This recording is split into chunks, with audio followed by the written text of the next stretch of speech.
Last week, a commencement speech at the University of Florida went mega viral. In the speech, Gloria Caulfield, vice president of a notoriously ill-received development company, expresses her thoughts on the future of AI. The rise of artificial intelligence is the next industrial revolution.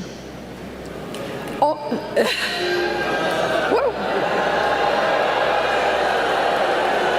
What happened? Okay, I struck a chord. Only a few years ago, AI was not a factor in our lives.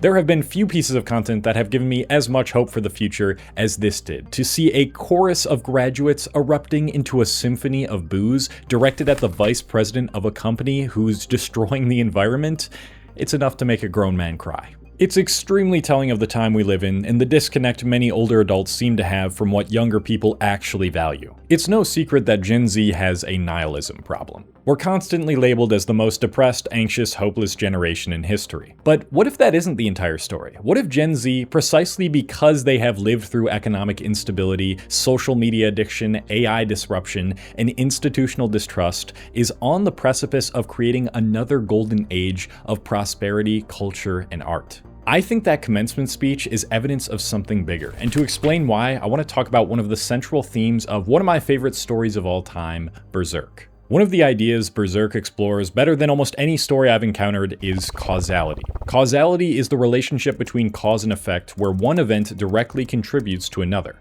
In one of the later chapters, a mage by the name of Flora explains it like this: causality is not a circle, but rather a spiral. In Berserk, many events happen that are similar to that universe's past, but they express themselves a little differently in the present. In many ways, the main character, Guts, is the embodiment of someone fighting against a predetermined fate, someone constantly struggling against the spiral itself. There's definitely a lesson in there regarding the fight to overcome one's difficult circumstances, but what I actually want to focus on is the whole spiral idea. You might have heard the quote attributed to Mark Twain, "History does not repeat itself, but it often rhymes." It's almost perfectly analogous to Flora's idea, and I think we can translate it into this quote: "History is not a circle, but rather a spiral." In other words, history has shown us that we consistently alternate between prosperous and impoverished times, and neither lasts forever. But the most important thing to understand is that the prosperous times are almost always built by the people who lived through the impoverished ones. To make this idea stick, let's look at some periods of history where this was the case and tie it back to Gen Z. One of the clearest examples of this is the transition from the Gilded Age into the Progressive Era. The Gilded Age, which lasted roughly from the 1870s into the early 1900s, was one of the most explosive periods of economic growth in American history.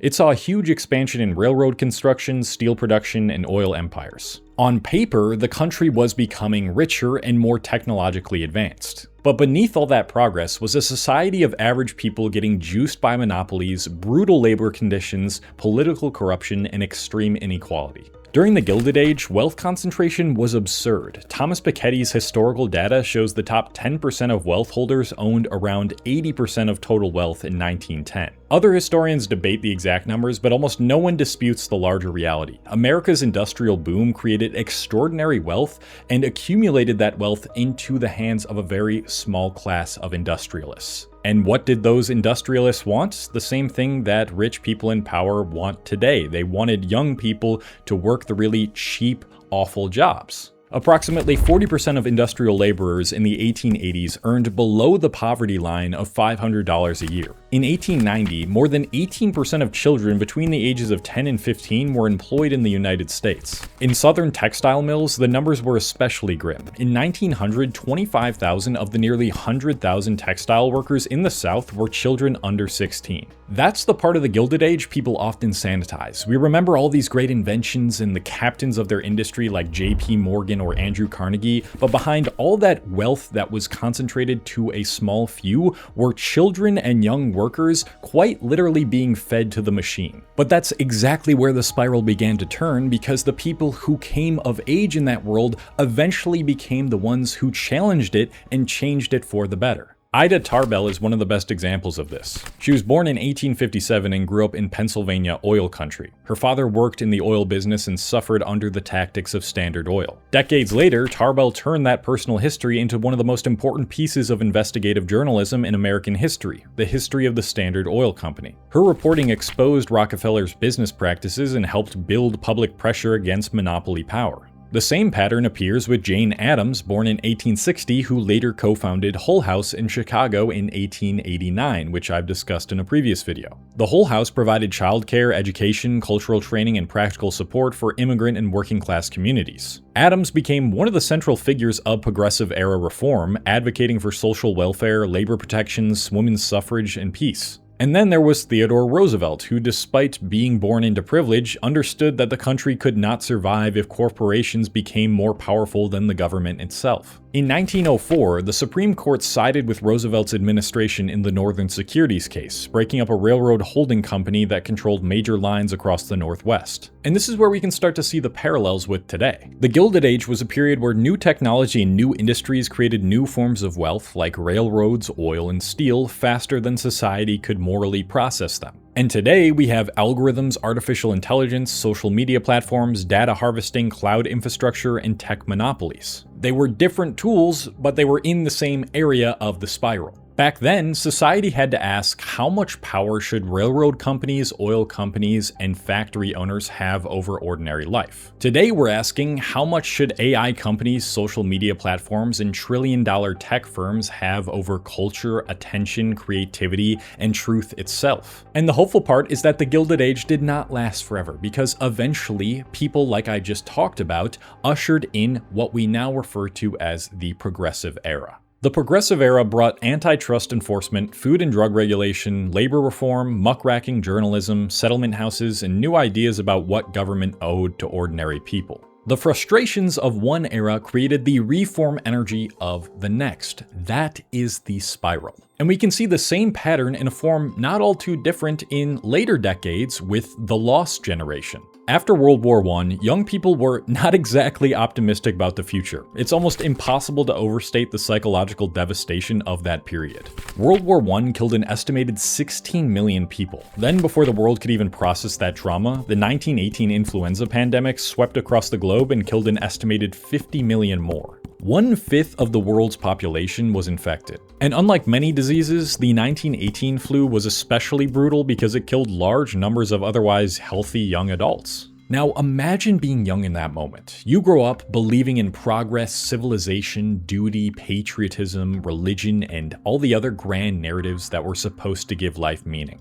Then you watch Europe turn into a slaughterhouse. You watch technology, supposedly the great symbol of human advancement, become a machine for mass death through tanks, machine guns, poison gas, artillery, and airplanes dropping bombs from the sky. Then, right as the war ends, a pandemic arrives and kills millions more. This is why the phrase Lost Generation became prominent. Novelist Gertrude Stein is credited with telling author Ernest Hemingway, "You are all a lost generation," referring to the young people who had served in the war. Hemingway later popularized the phrase by using it as an epigraph in The Sun Also Rises. What's fascinating is how similar the accusations sound to how young people are described today. While they were called the Lost Generation, we are called nihilistic. But what happened after the Lost Generation grew up? One of the greatest cultural explosions in the world, the Roaring Twenties. Now, to be fair, the 1920s weren't perfect. Though EH.net reports that real GNP grew about 4.2% per year from 1920 to 1929, there was still a ton of inequality, racial violence, and instability.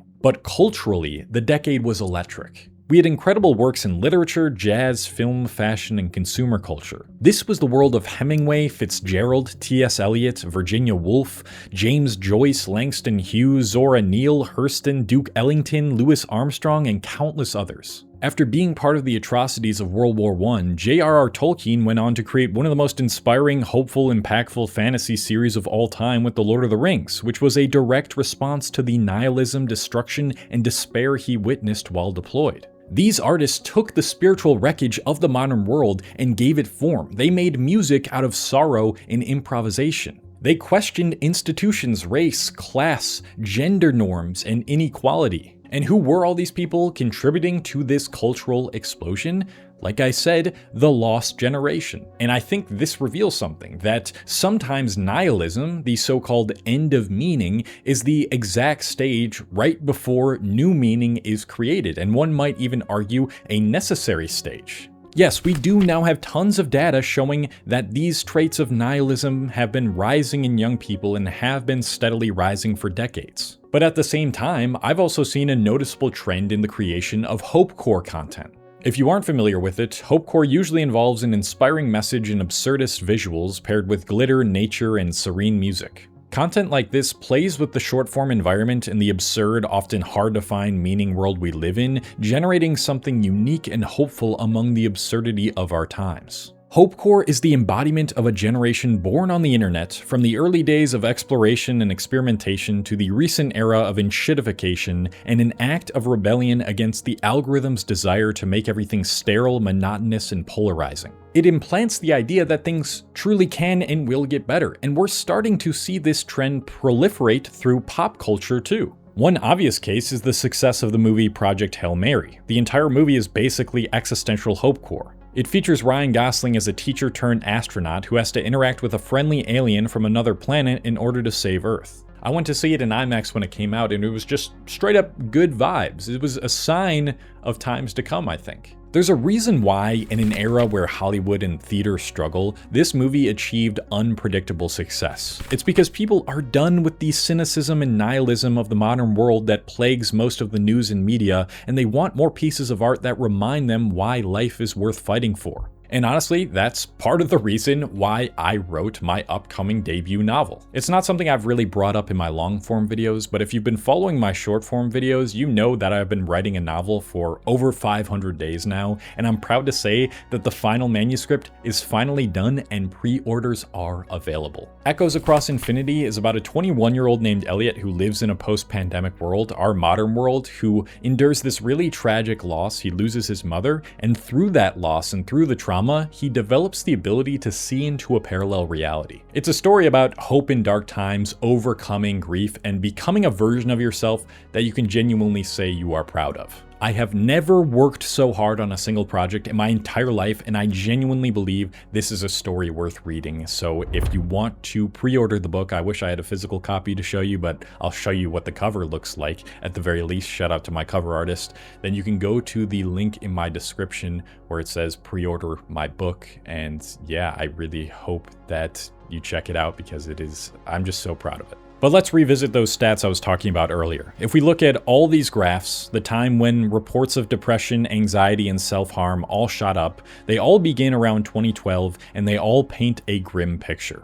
I am not here to deny this reality. Yes, there are more ways we can label these conditions, but forces like social media, wealth inequality, and an unstable job market undoubtedly are genuine concerns. But when I look at these graphs, a question glues itself in my mind. How much farther can these keep increasing until something breaks? It sounds wrong to say, but this trend just cannot simply go on forever. Human beings can only live inside unbearable conditions for so long before they start searching for a way out. At a certain point, people either become numb to the pain, they redefine it as normal, or they start revolting. And I don't think we're seeing a lot of numbness. I think we are starting to see the revolt. When humans are backed into a small enough corner, one that suffocates them to the point where almost nothing feels fulfilling, it is impossible that a good chunk of them would not eventually begin fighting for better conditions. It is impossible that they wouldn't start booing elites, advocating for AI, and boycotting these companies to the point where they start shutting parts of them down. And that is what we are seeing today. At the same time, all of these tragedies are being pushed to the forefront of our awareness, which social media is psychologically engineered to do. Real art, human ingenuity, and Hopecore is blossoming through the cracks. A group of my internet friends who run a film company were able to get their indie film into theaters across the entire country, voted on by real people because there's a real demand to get more creators and filmmakers from the internet into theaters. Even the Backrooms movie, produced by A24, was directed directed by the YouTuber who made the original Backroom series. Books are seeing a huge resurgence in sales, and although Book Talk is driving a lot of that traffic, it's clear that people are looking for healthier ways to spend their free time, ways that actually enrich their minds rather than drain them. And I'm gonna be honest, when I actually engage with Gen Z, my generation, in real life, a lot of them are really quite hopeful for the future. We've lived in a world where everything has been exposed, all the lies and the greed and corruption, and we have the power to make our voices heard at a level that was unthinkable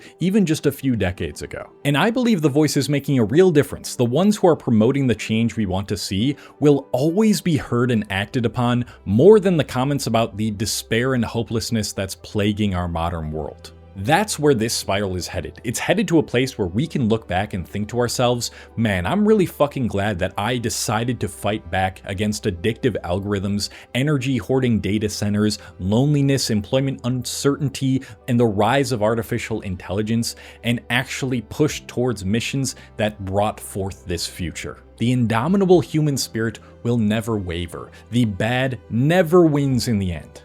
Get involved in your community, volunteer, smile at people as you walk by, immerse yourself in classical and contemporary literature, feed your mind greatness through different forms of media, do something for someone else without expecting anything in return. Keep rebelling against all the forces trying to keep you complacent and make you feel like you can't make a lasting difference in the world, because you can.